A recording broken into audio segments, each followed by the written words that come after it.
Hey everyone, it's EveryB from HMSDaily.com. Welcome to the 5th edition of the Nintendo NX game controller concept videos. Like in the previous videos, we're going to continue the discussion on the potential possibilities of the much rumoured Nintendo NX game controller. If you haven't seen the previous videos, then please take the time to check them out, as it helps to keep the topic of this video in context. Again, just as a reminder, these concepts are designed to illustrate how the Nintendo NX patterns can be incorporated into a modern game controller design.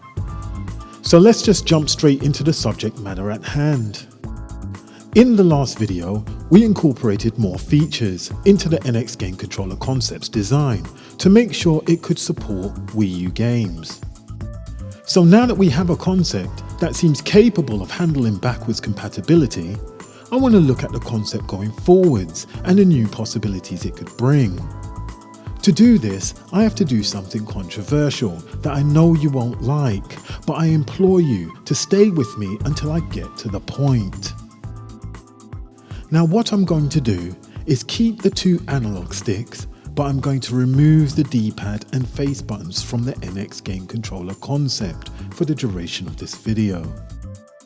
If you bear with me, there is method to this madness. Now what I want to do is work with a blank slate. The reason why I want to do this is because I want to explore more possibilities of play. Looking back at the patterns, the touchscreen and touch feedback could offer unique ways for you to interact with the games. And this can be done by allowing developers the opportunity of creating custom interfaces within their games. With the widescreen real estate provided by the NX controller concept, combined with the glasses-less 3D technology, developers could deliver games that just cannot be experienced, especially in this form, anywhere else. And this is too big a feature to dismiss, as what we are describing allows you, the user, to actually touch the glasses-less 3D object within the display and get some form of visual and tactile feedback. This could very well break the definition of how we use a controller to interact with our games. The best way I can describe what I mean is to refer you to the Nintendo 3DS or a 3D film. If any of you have a 3DS in front of you, then just turn on the 3D and have a quick look at the menu display. When the 3D is on, some objects appear closer and some appear further away. Now imagine the object that is closer to you is the object you can touch. Now imagine you've touched that object and it triggers a reaction. The first instance of that reaction deals with your sense of touch and provides you with the tactile feedback of what the object feels like.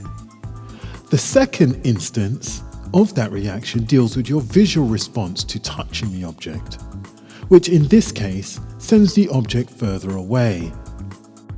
This could change the way we interact with numerous content, including top-down games like RTSs and RPGs.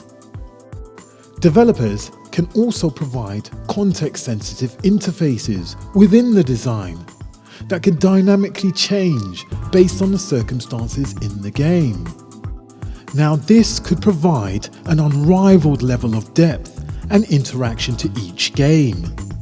But the one thing that seems evidently clear is that this process will be directed at handheld gaming, as the NX controller concept is the only part of the Nintendo NX configuration that supports touch and glasses-less 3D. But remember, even under these conditions, you still have access to the following buttons: the left and right rotational shoulder buttons, the left and right trigger buttons, and in the case of this concept, the ZA and ZB buttons located at the rear. But for all the marvel on how this technology could work in practice, for some gamers, this could still be seen as a problem, especially if you take into account that some third-party developers just won't port their multi-platform games if they have to adapt to some new and unique control scheme configuration. We've been down this road before, and unless this game is an exclusive, the chances are the multi-platform game won't be ported. But the biggest shame to gaming would be if we had to sacrifice innovation for mainstreamism. There has to be another way. So I thought, in order to avoid this issue, if the NX Controller Concepts touchscreen interface is built around virtual customization, then so too should the solution to this inevitable problem. So what I've done is I've developed a practical solution to this problem, and I call it the Digital Attachment Interface. And here it is. It's a peripheral accessory that brings back the functionality of the D-pad and face buttons. Now there's two ways that this solution can be implemented. The first method describes an electrical digital device that's powered by its connection to the NX Game Controller concept. Based on a simple 8 to 16 pin connector, the connection interface would allow the NX Controller Concept CPU to handle all the input instructions from the button presses by the user. This can be achieved by allowing the CPU to detect which electrical connections is being made by which pin. Now this would be the exact same process as if the face buttons and D-pad were actually integrated in the NX Controller Concepts motherboard. Since there's no complicated circuitry, the digital attachment interface could be easily and cheaply manufactured, and this makes solution 1 a viable option. The second method mitigates costs even further by eliminating the pins required to make the circuit. Instead, the physical button's lower surface can be detected by the screen's sensor. So when the user presses a button or the D-pad, the connection is detected by the screen, and assuming that this is a multi-touch screen, would allow multiple inputs to be pressed at the same time. Now I believe I've given two good examples of how this could work, and I'm sure there are many more. So I look forward to reading those comments in the comment section. But there is one more thing I would like to say about the digital attachment interface. Although it was designed as a solution to a problem, what I found is that it also opened up more possibilities for customization for developers, like in the example I'm showing now.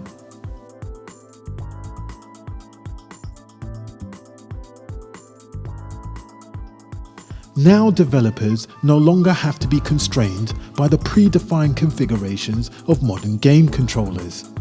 They can now cost-effectively supply you with the configuration to suit the game.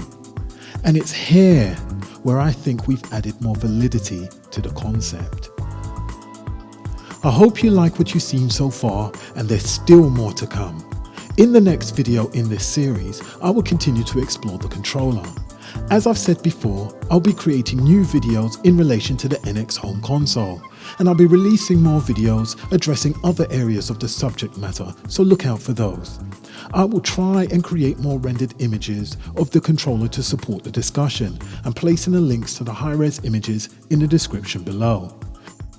You can also check them out at The Collective on www.hmsdaily.com. And for those who want to use any of the images for their own channel or discussions, you can do so, but please credit me and the HMS Daily website.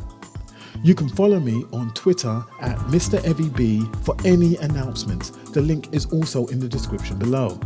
Please like, subscribe and comment on my videos, as your feedback will help me produce more content. If you like what you've seen, want to be notified when the next video is live, or just want to get involved in the discussion, click the subscribe button and feel free to leave a comment below. Thank you again for watching my videos. I'm Evie B from hmsdaily.com and I'm signing out.